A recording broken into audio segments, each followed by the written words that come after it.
The day her brother came home a hero, Maeve Cardew was on her knees in the yard behind the old surgery with her hands inside a dead dog, and the whole of Oakmere would later agree that this was exactly the sort of thing that was wrong with her. She had heard the plane in the morning and the church bells at noon and the ragged cheer from the market square when the minibus brought Ellis up from the station, and she had not gone. She had meant to go. She had ironed a shirt for it and everything. And then at 11:30 a boy had come hammering at the back gate of the surgery with a bin bag held out in front of him at arm's length, white-faced, saying there was a dog dead behind the co-op and it had died horrible, foaming. And did she still look at things the way people said she used to before? And Maeve had looked at the boy and at the bag, and had known with the particular sick certainty that had ruined her life once already that she could not look. So she had taken the bag and put on the iron shirt's apron instead of the iron shirt, and gone out to the yard. And by the time Ellis Cardew was being clapped on the back in the market square by men who had not thought about him in years, his sister was elbow-deep in the fourth stray to die that way in a month, reading the story its liver told her, and not liking the story at all. That was the difference between the Cardew children, and the town had settled it long ago. Ellis had gone away and become something magnificent that Oakmere could be proud of at a comfortable distance. The Marines. Then the thing past the Marines that had no name you were allowed to use, medals, a face that turned up once in the county paper looking grave and capable in a beret. And Maeve had gone away too, further in some ways, to the veterinary school, and then to the great government laboratory, where they sent the samples that frightened people, and had come back.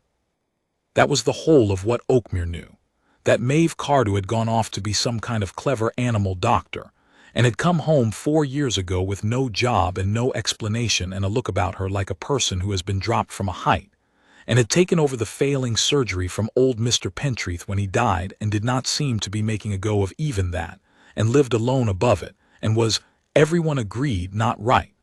A sad case. The clever one who'd come to nothing. The one you compared the hero brother to in the pub, to make a point about how you never can tell. They were not entirely wrong about the drop from a height part. They were wrong about everything else, and they were most wrong about the thing they were surest of, which was that Maeve Cardew had nothing to offer that a place like Oakmere would ever need. She finished with the dead stray as the bells were still going. She washed to the elbow at the yard tap in water so cold it hurt, and she stood for a moment in the thin March sun with her ruined iron morning, and the smell of the work still in her nose, and she let herself know the thing she had been refusing to know for a month, since the first dog. 4 strays, dead the same way. Foaming, convulsing, the liver and kidneys wrecked in the same pattern, a pattern she knew, a pattern that did not belong in the bins behind a Cotswold market town. It was not poison in the way people meant poison, some cruel old man with slug pellets. It was industrial. It was the signature of a specific class of compound doing a specific kind of damage, and it was in the food chain of the animals that ate from Oakmere's bins and gutters and ditches, which meant it was in Oakmere, coming from somewhere in quantity, and the animals were only telling her first, because animals always tell you first. That was the whole of her old profession, in a sentence, the thing she had been the best in the country at before they broke her for it. The animals tell you first, and somebody has to be able to read them, and she could read them, and she was terrified, because the last time she had read them and told the truth about what they said, it had cost her everything she had. So she did what she had trained herself, painfully, over 4 years, to do with the sick certainty. She put it away.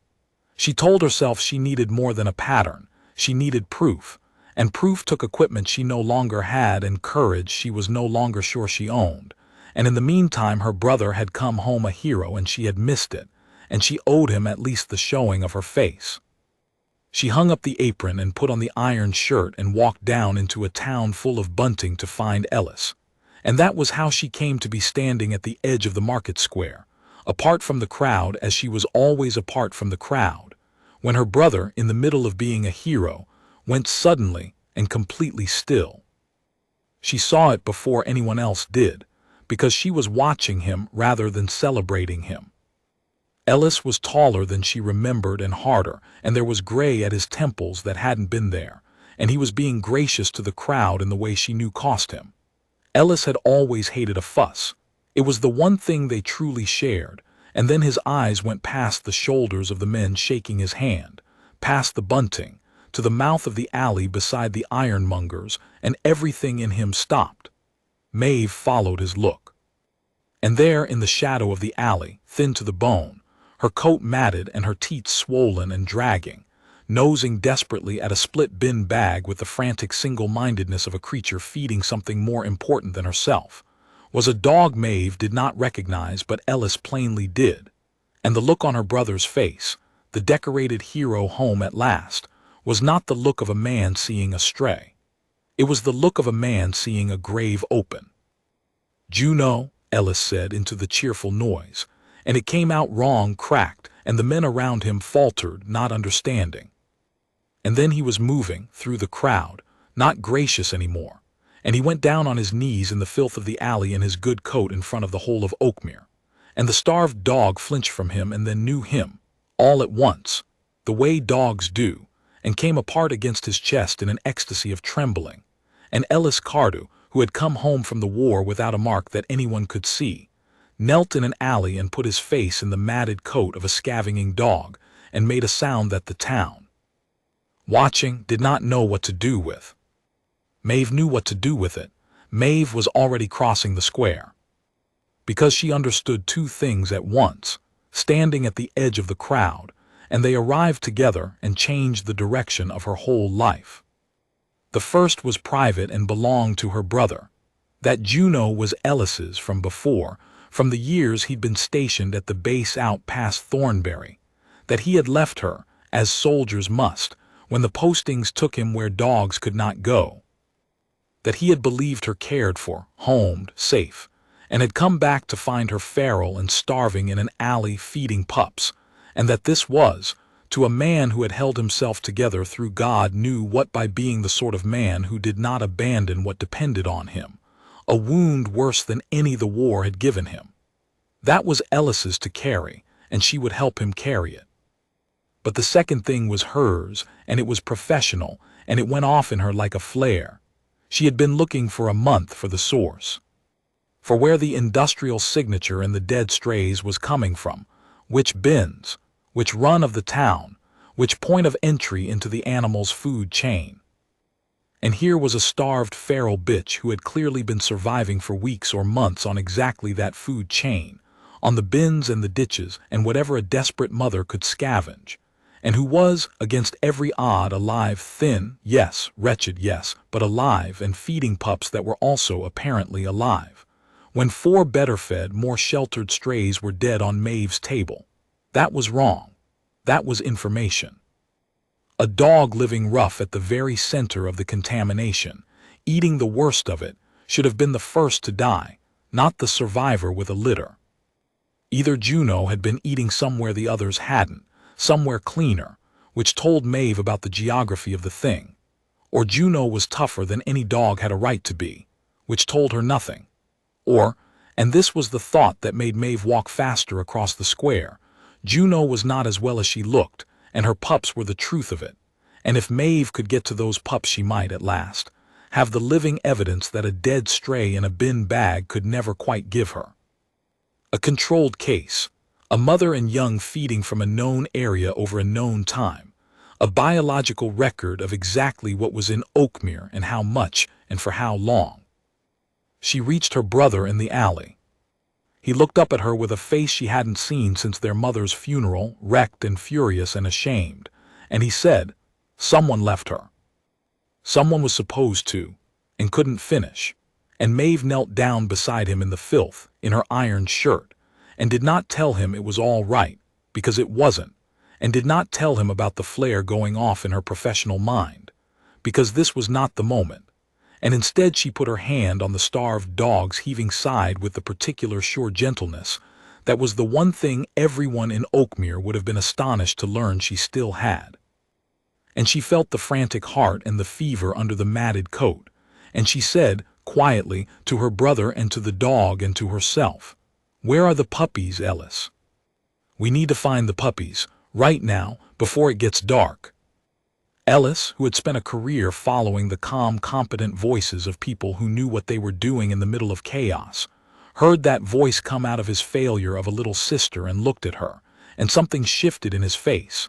The first crack in the thing the family had all believed about Maeve, though neither of them knew it yet, and he said, "Why does it matter about the puppies?"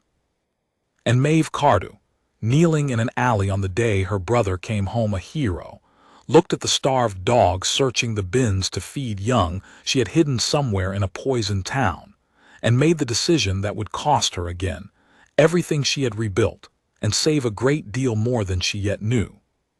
"Because," she said, "they've been eating what killed the others and they're not dead, and I need to know why. And because if I'm right about what's in those bins, Ellis, then it isn't only the dogs.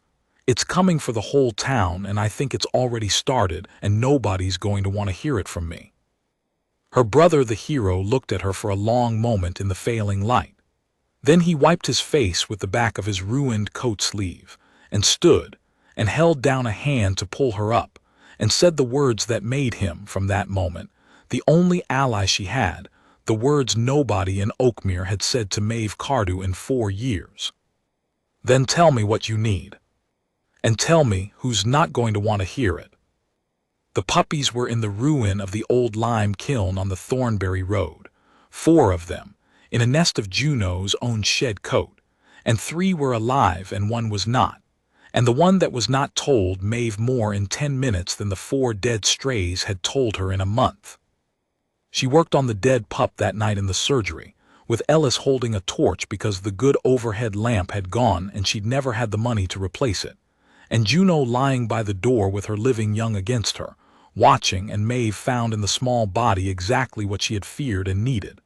The same industrial signature as the strays, the same specific pattern of organ damage, but early, caught in the act, the story not finished. And in the pup's stomach undigested the thing itself, not bin scraps, not carrion, a gray-brown pelleted mass that Maeve recognized when she teased it apart under the one working lens she owned, with a plunge of the stomach that was almost grief because it confirmed everything and it meant the fight was real. It was feed.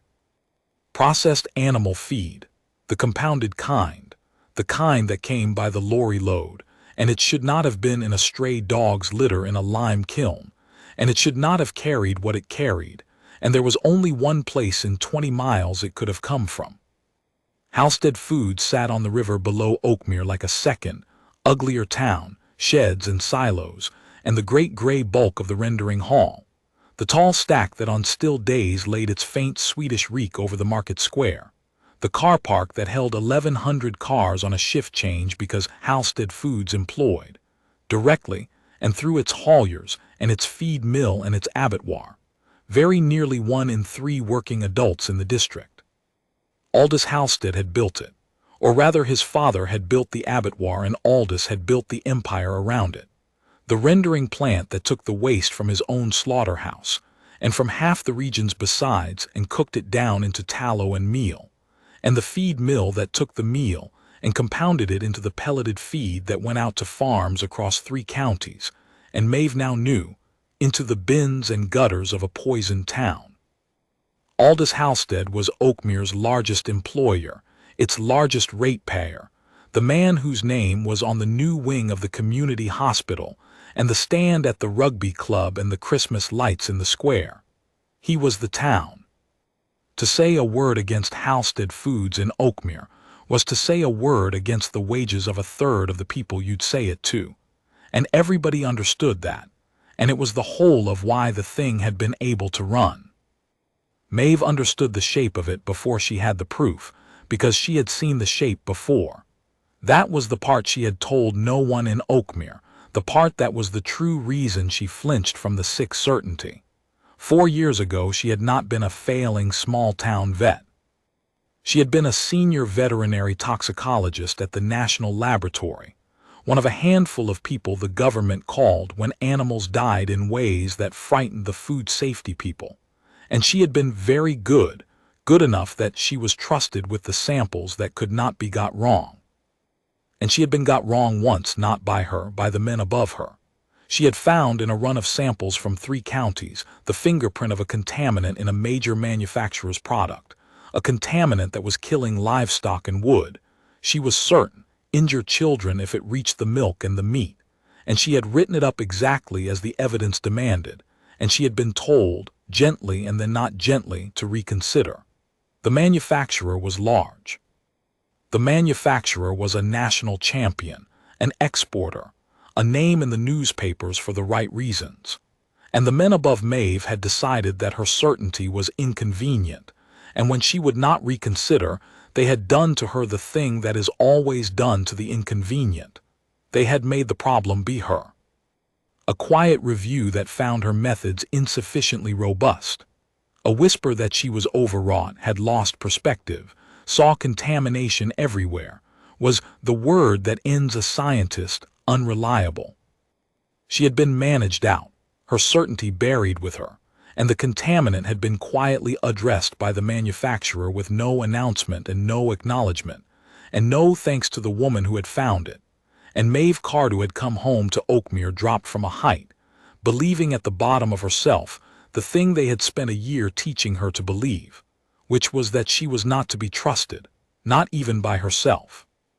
That was why she had spent a month putting the dead strays away instead of acting, not because she couldn't read them. Because the last time she read the truth and said it aloud, the truth had turned out to weigh nothing and she had turned out to weigh nothing, and she did not think she could survive being made into the problem a second time. And now here it was again, the same shape, in her own hometown, in the water and the feed and the small dead body under her one working lens, and the only 2 beings on earth who believed her were a starved dog and a brother who had been home 3 days. She built the case anyway. That was the thing about Maeve Cardew that the town had no idea of, and that Ellis discovered over the following fortnight with a growing, careful astonishment. That underneath the drop from a height sadness was a professional of formidable discipline, and that when she finally decided to work, she worked like the national laboratory scientist she had been and never stopped being. She could not do it in the open. She had no standing now, no lab, no authority. A report from a discredited small-town vet would be smothered in a morning, exactly as her first report had been. So she did it the way she had learned to do everything since the fall, quietly, thoroughly, and building toward proof so complete that it could not be waved away by any review. She needed 3 things, she told Ellis, in the same flat, competent voice she'd used in the alley, and Ellis, who knew how to be useful to a person running an operation, it was most of what his career had been, said about getting them. She needed uncontaminated controls and a map of the spread, where the feed was reaching the animals, and where it wasn't, so she could triangulate the source and the route. She needed the toxin identified precisely, not merely by its damage but by its molecular name, which meant equipment she didn't have and would have to beg or borrow without leaving a trace. And she needed the human data, because if she was right, if this was in the feed and the feed's waste was in the water, then the animals were only the leading edge, and somewhere in Oakmere people were already presenting with the early, deniable, misattributed symptoms that a toxin like this produces. The stomach troubles put down to a bug, the odd cluster of kidney complaints, the miscarriages nobody connected, the tiredness, the children off school. The animals told you first, but the people were always right behind, and the whole horror of it was how long a town would explain the people away. For the controls and the map, she used the one asset her failing surgery had given her that a national laboratory never could. She knew the animals of Oakmere, all of them, and their people trusted her with them even while pitying her. She began, quietly, to take samples from the farm dogs and the barn cats and the backyard hens whose owners brought them in, from Juno and her surviving pups whom she now kept and treated and studied, from the dead strays she had frozen rather than disposed of over the month. Her hoarding of the small bodies revealed now as the instinct of a scientist who had never really stopped. And a map began to form on the wall of the box room above the surgery, pins in a district, and the pins told a story with a shape. The contamination was not everywhere. It was heaviest along the river below the plant, and in a plume that followed the prevailing wind, and, most damningly, along the route of Halstead's own feed lorries, where spillage and dust from the mill traced the roads like a dropped thread. It thinned as you moved upwind and upriver. It was, in short, exactly the shape a contaminant makes when it comes from one place, and the one place was the gray bulk on the river, and Maeve stood in front of her map of pins at 2 in the morning and knew, with the old certainty and the new fear braided together, that she was right, and that being right was going to try to destroy her again. For the toxin's name, she reached back into the wreckage of her old life for the one person who had not treated her as the problem.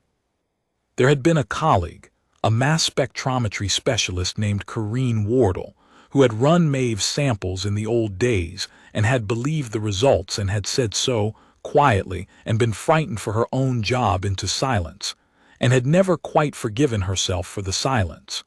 Maeve wrote to her.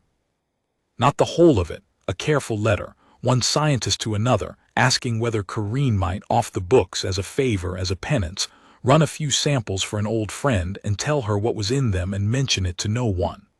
Corinne Wardle wrote back within the week, and her answer was 3 lines, and the third line was the one that told Maeve she had found her ally. I have thought about that year every day since. Send me the samples. And Maeve, this time we do it right, and this time you're not doing it alone. 2 women then. The disgraced toxicologist who could read the animals and see the shape, and the spectrometrist who could give the shape its molecular name and, crucially, its provenance. Because a good enough analysis could tie the contaminant not merely to a class of compound, but to a specific industrial process, could say not only what it was but where a thing like it is made, and rendering plants and feed mills have chemical fingerprints as individual as faces. It was, Maeve thought, sending the first packaged samples to a Shropshire address by a route with no cameras. She still knew the routes with no cameras, from the year she'd spent being followed, not nearly enough. 2 women with no standing, a brother and a dog, against the man whose name was on the hospital wing. But it was the shape of a case, and Maeve Cardew, whatever else 4 years had done to her, had never once been wrong about the shape of a case, and she was not wrong now. Aldous Halstead found out that someone was pulling the thread in the 3rd week, and the way he found out told Maeve as much about him as her map told her about his plant. He did not find out through carelessness on her part. She had left no trace a competent watcher could follow.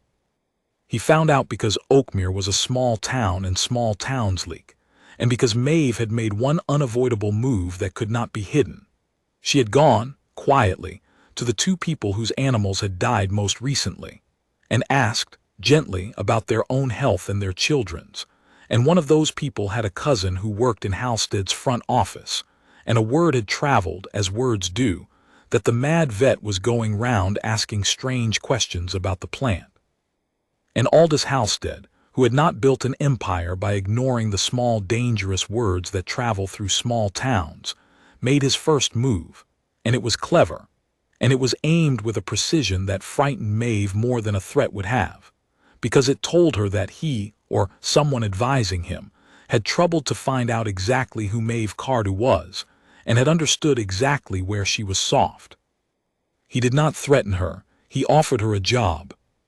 A letter arrived on Halstead Foods paper, warm and respectful, signed by Aldous Halstead himself, expressing his admiration for the dedicated veterinary work she did for the community and his awareness that the surgery struggled for resources, and inviting her, as the district's most qualified animal health professional, he wrote, with a flattery so exactly calibrated to a starved ego that Maeve felt the hook of it even as she saw it, to become the consulting veterinary and welfare advisor to Halstead Foods, at a salary that would have saved the surgery 3 times over, with, of course, full access to the plant's own laboratories and animal health records, which he was sure a woman of her expertise would find of great professional interest. It was, on its face, a kindness and an honor. It was, in fact, the most sophisticated attack he could have made, and Maeve understood every layer of it as she stood in the surgery reading it with Juno's head against her knee. It would buy her silence with money she desperately needed and dignity she had been starved of. It would place her inside, where her access to evidence could be controlled and her every sample overseen. It would, if she took it and later spoke, make her a disgruntled ex-employee rather than an independent witness, her testimony poisoned at the root. And if she refused it, this was the exquisite cruelty of the thing. Her refusal of a generous public offer of honorable work would confirm, to a town that already thought her not right, that she was exactly the ungrateful, unstable, contrarian woman the Whisper had always said she was. He had built her a door that trapped her whether she walked through it or not, and he had built it in a week, and Maeve stood holding the letter and understood that Aldous Halstead was not the crude local grandee she might have hoped for. He was clever and he was informed, and he knew who she had been, which meant he knew what she could do, which meant that under the warm letter was the cold knowledge that of everyone in Oakmere, Maeve Cardew was the one person alive who could bring him down, and he had decided to buy her, because buying is cheaper than killing, and only if buying failed would he move to the other thing. She refused the job. She did it in writing, briefly and courteously, giving no reason, because giving a reason was giving him information, and she had learned 4 years ago never to give a clever enemy information. And 3 days after her refusal reached Halstead Foods, the surgery's lease, which Maeve had assumed she held from a private landlord, and which was in fact held, 4 companies down, by a property arm of the Halstead empire, a thing she had never troubled to check because in 4 years she had never needed to, was terminated, on a technicality, with 30 days' notice, and the whisper went round Oakmere within the day that poor Maeve Cardew had finally lost the surgery too. Couldn't keep even that going, and wasn't it a mercy really? And wasn't it strange that she'd turned down that lovely job Mr. Halstead had offered her out of the kindness of his heart? And Maeve, served notice on the one thing she had rebuilt, watched the town arrange her fresh humiliation into the story it already believed, and felt the old vertigo, the drop, the invitation to conclude that she was the problem after all, and this time, for the first time in 4 years, she did not take it. Because this time she was not alone in a laboratory full of men who wanted her gone. This time she had a brother sharpening at her side, and a spectrometrist in Shropshire running the samples, and a starved dog who had walked a poisoned town to keep her young alive and was, against all the odds Maeve knew, still standing. And Maeve looked at Juno, thin and scarred and undefeated on the surgery floor, and understood that the dog was the lesson. You did not lie down because they took the roof. You kept feeding what depended on you, out of the bins if you had to, and you stayed alive, and you waited for the one who could read what you were carrying to arrive. They've taken the surgery, she told Ellis that night, and they offered to buy me first, which means they're frightened, which means I'm right, which means it's worse than I thought. She was not shaking. She noticed that she was not shaking, and the noticing was its own small astonishment. Aldous Halstead knows who I used to be, so he knows what I can do. Good. Let him be frightened of the right thing for once. She looked at her brother across the wreckage of the surgery that was no longer hers. I need Kareen's results, and I need the human data, and I need a room full of people and cameras that he can't control. And Ellis, she paused, because this was the thing she had not said aloud in 4 years, the thing they had made her ashamed of, and she made herself say it plainly. I'm not overwrought, and I haven't lost perspective, and I don't see contamination everywhere. I saw it that once, and I was right, and they broke me for it. And I'm right now. I need you to believe that even when the whole town tells you your sister's mad, because that's the part they're going to come for next. They always come for that part. And Ellis Cardew, decorated and silent and home at last, looked at the sister he had spent his life being compared favorably to, and saw her for the first time, saw the discipline and the ruined career, and the thing she'd been broken for that was courage misfiled as instability, and he said, "I've followed a lot of people who knew what they were doing into a lot of bad places. I know the voice. You've got the voice. I believe you." And then, because he was still a soldier, and because the shape of a campaign was rising in front of both of them, he said, "Now, tell me everything about Aldous Halstead. If he's frightened, he's going to escalate, and I'd rather meet it coming than have it arrive." Aldous Halstead escalated, as Ellis had known he would, and the escalation came for the part of Maeve that the whisper had always aimed at, exactly as she had predicted, and it came within a fortnight of the lease. It came as a referral, a quiet, official, reasonable-looking referral, the kind that is far more dangerous than a threat because it wears the face of concern. Someone, it was never traced, but it did not need tracing, made a complaint to the veterinary regulator that Maeve Cardew, a practitioner already known to have left the National Laboratory under a cloud, was collecting animal tissue samples without authority, spreading unfounded alarm about a major local employer, and exhibiting signs of the same fixated, alarmist behavior that had ended her previous career. Would the regulator wish to investigate whether she was fit to practice? It was masterful. It reached into the wound of 4 years ago and reopened it, and it recast every single thing Maeve was doing, the sampling, the map, the questions, the frozen strays, as symptoms rather than science, so that the very thoroughness of her investigation became the evidence of her instability. If she kept working, she was proving herself unfit. If she stopped, she was finished anyway. And behind it, Maeve knew, was the calculation that a woman fighting a fitness-to-practice referral has no standing to accuse anyone of anything, that her ruin would arrive dressed as due process, and that when she was struck off she could be dismissed forever as exactly what they'd always said she was. She very nearly went down. She would tell Ellis later that the referral was the worst hour of the whole affair, worse than the lease, worse than the alley, because it was the sound of the trap from 4 years ago closing again with the same teeth, and every instinct 4 years of managed disgrace had drilled into her scream to fold, to apologize, to make herself small and safe and quiet. She sat in the box room with the letter from the regulator and the map of pins on the wall behind her, and she felt the drop open under her, and she understood that Aldous Halstead had found the one weapon that could actually beat her, which was her own trained belief that she was the problem. And then Juno, on the floor beside her, got up, stiff, scarred, her surviving pups grown now into leggy half-wild things tumbling behind her, and put her gray muzzle on Maeve's knee. And Maeve looked down at the dog that had walked a poisoned town scavenging bins to keep her young alive and had not once in all of it lain down and agreed to die, and something in Maeve set. She was not going to be beaten by the same trick twice.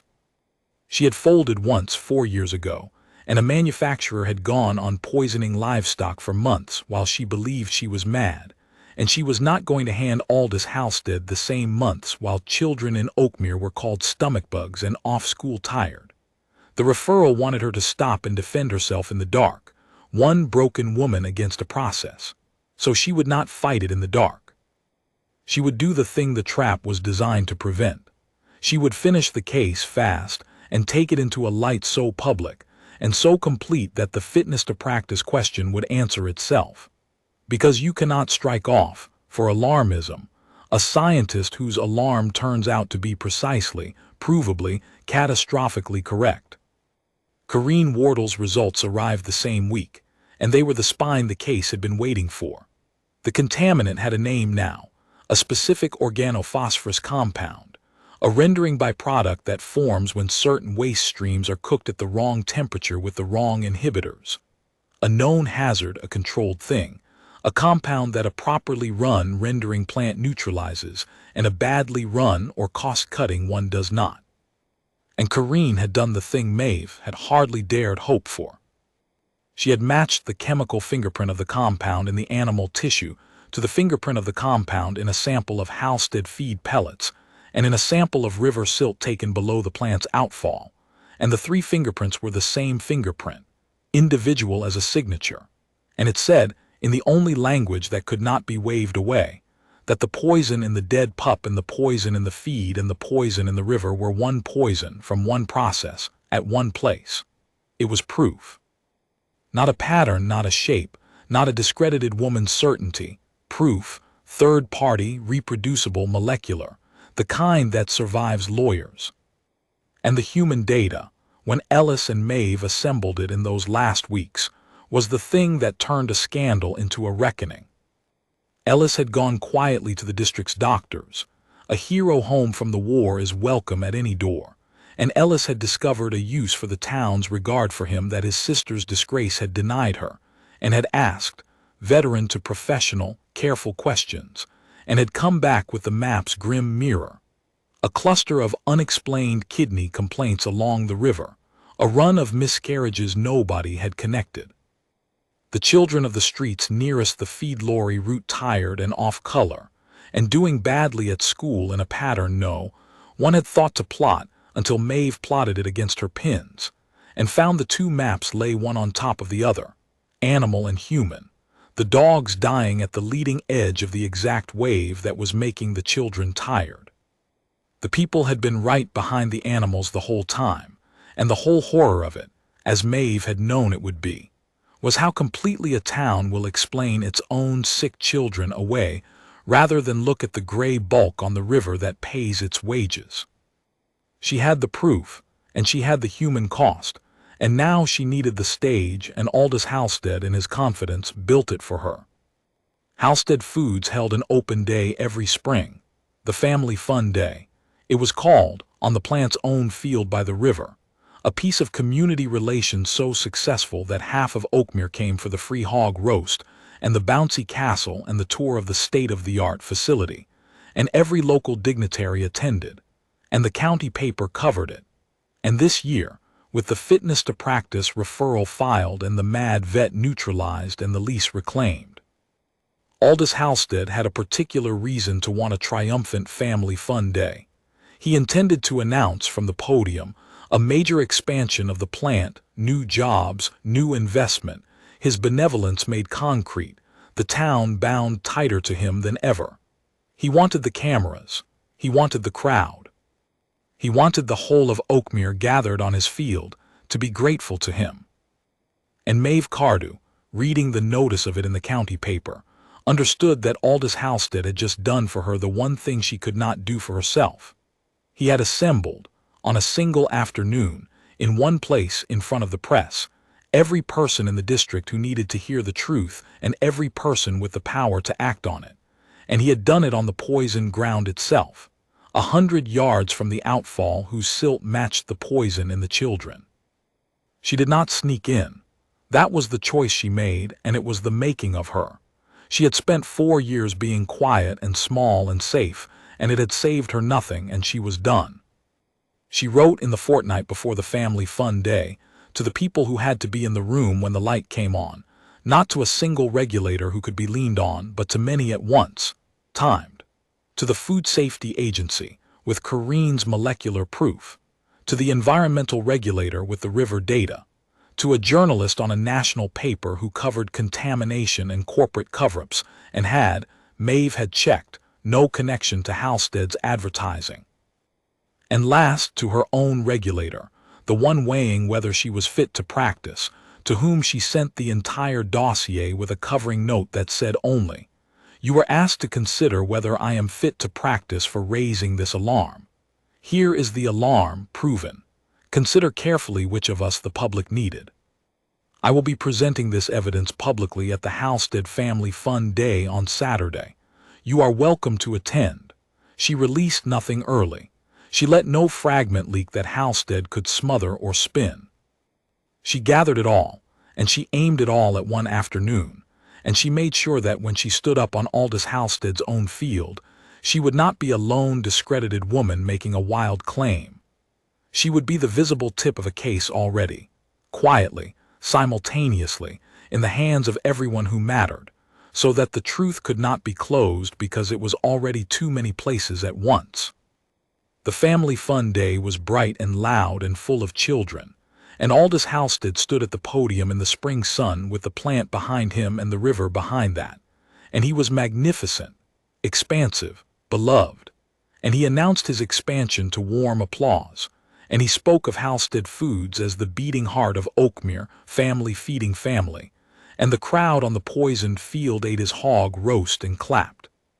And when he had finished, and asked, in the confident rhetorical way of a man who owns a room, whether there were any questions, Maeve Cardew walked up out of the crowd to the front in no disguise, her brother beside her and a scarred gray dog at her heel, and asked if she might say a few words, and the county paper's photographer, sensing something, raised his camera, and Aldous Halstead, who could not refuse without looking afraid in front of the town he owned, made the only mistake left to him, which was to smile and gesture her graciously up, certain that whatever the mad vet said he could crush with a word.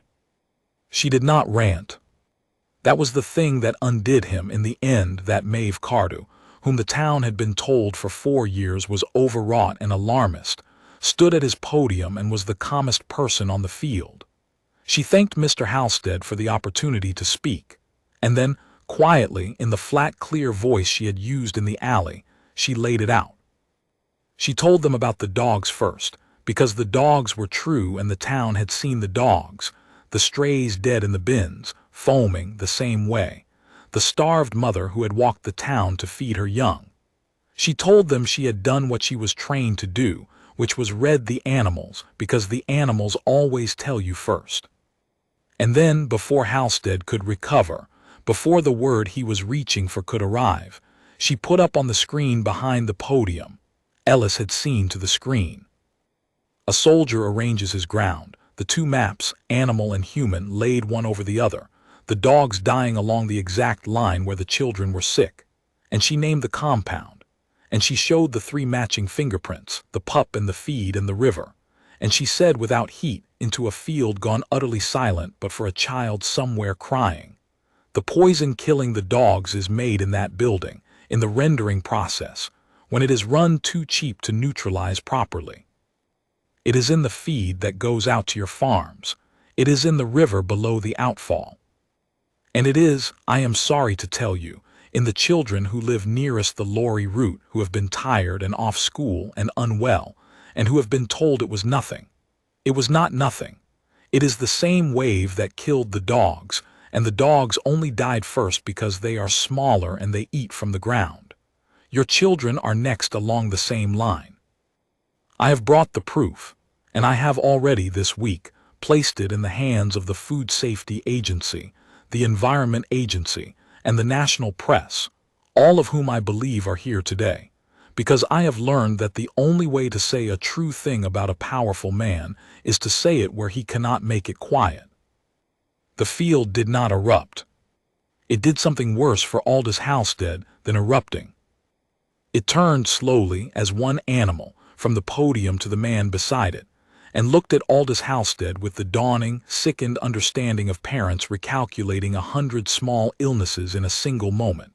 And Aldous Halstead, who had built an empire on the trust of exactly these people, felt that trust go out of the field like water out of a broken tank, and reached, this was the moment, and 3 cameras caught it. Reached not for a rebuttal but for the plant's head of security at the edge of the crowd, gestured, an instinctive flick of the hand, the reflex of a man who deals with problems by having them removed, and the town saw him do it. Saw the beloved benefactor, confronted with the sickness of their children, signal for muscle. You cannot unsee a man do that on his own field, at his own family day, with your children on his bouncy castle. It lasted a second. It was enough. After that it was mechanism, and Maeve had built the mechanism to run without her. The Food Safety Agency officers, who were indeed present, moved to secure samples before Halstead's people could touch the outfall. The environmental regulator was already, on the strength of Kareen's river data, drafting the emergency prohibition that would stop the rendering line by Monday. The national journalist had the whole dossier and filed within the hour, and by Sunday the story was everywhere, and it was not a story about a mad vet. It was a story about a company that had poisoned a town's children to save the cost of running its rendering plant properly, and about the decorated soldier and his scavenging dog and the disgraced sister who had read the warning the animals carried when no one else would. The fitness to practice referral against Maeve was withdrawn within the week, quietly, by a regulator that had received her dossier and understood, reading it, exactly which of them the public had needed. Corrine Wardle's name went on the analysis publicly, and she stood up in the investigations that followed and was, at last, no longer silent. And Aldous Halstead, who had bought the hospital wing and the rugby stand and the Christmas lights, and had signaled for security when a woman told the truth about his river, was arrested 6 weeks later, when the investigation had done its patient work, on charges that ran to many pages, and the plant was stopped and cleaned, and eventually reopened under other ownership and proper management with most of the jobs saved, because Maeve had been careful always to aim at the man and the crime and never at the town's livelihood, and had said so publicly again and again, so that the fear Halstead had counted on to protect him, the fear of the wages, was never allowed to become the town's reason to look away. He was destroyed by the thing that had built him, in the end. The certainty that Oakmere would always choose the wages over the truth, that a town in his pocket would never turn, that a discredited woman could be bought or referred or leased out of the way, that his benevolence had purchased him forever. He had been so sure of all of it that he had gathered the whole town on his own poisoned field and handed his accuser a podium, and it had cost him everything. And the trial, when it came, took the better part of 2 years, and Maeve Cardew testified in it plainly and was believed. And the compound was found in the tissue of 3 children who recovered, thank God, once the source was stopped, and who would not have recovered, the doctors said, if the source had run another year, the year it would have run. Maeve knew and never said, if she had folded to the referral the way she had folded once before. There was a smaller reckoning, before the great one that mattered to Maeve more than the trial, and it happened in the weeks after the family fun day, and it was the town of Oakmere arriving, awkwardly shamefaced, in ones and twos at the surgery that was no longer hers, to say the thing that people say when they have been comprehensively and cruelly wrong about someone for 4 years and cannot quite meet her eye. They had called her the failure, the clever one who'd come to nothing, the sad case, not right. They had pitied her and compared her unfavorably to her brother and explained her away exactly as they had explained their children away, and she had been, the whole time, the one person in Oakmere capable of reading the warning and brave enough, twice broken and still brave enough, to say it aloud into a field that did not want to hear it. The casseroles came. The good mornings changed. And Maeve, who had spent 4 years being small, accepted the town's remorse with a reserve that was no longer the reserve of a beaten woman, but the ordinary privacy of a person who has never much liked a fuss, and let them rebuild slowly their idea of who she was. But the reckoning that undid her, the one she had not braced for, was her brother's.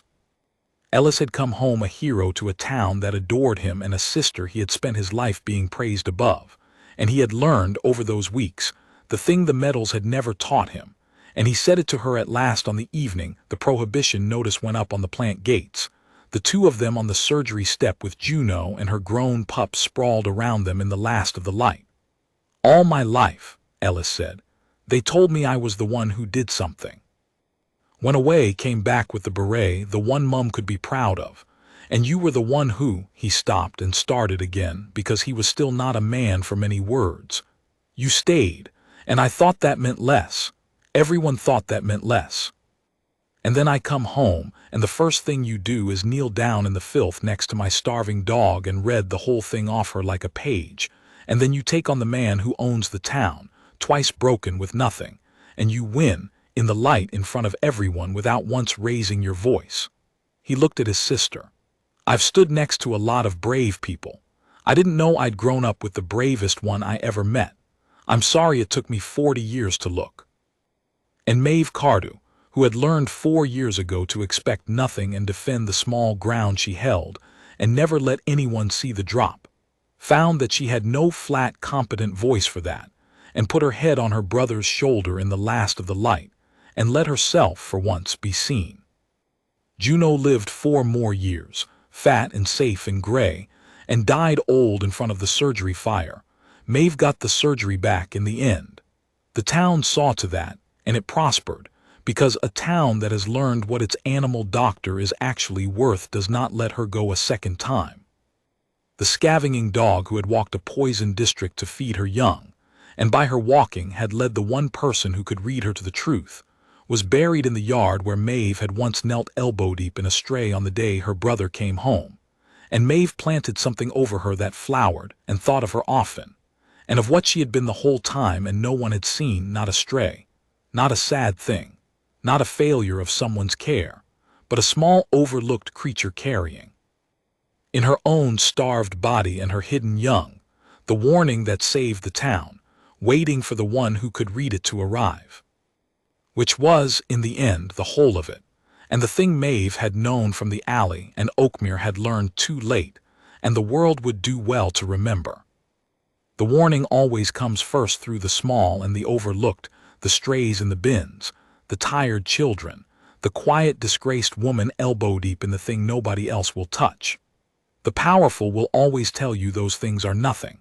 A stray is just a stray. A tired child is just a bug.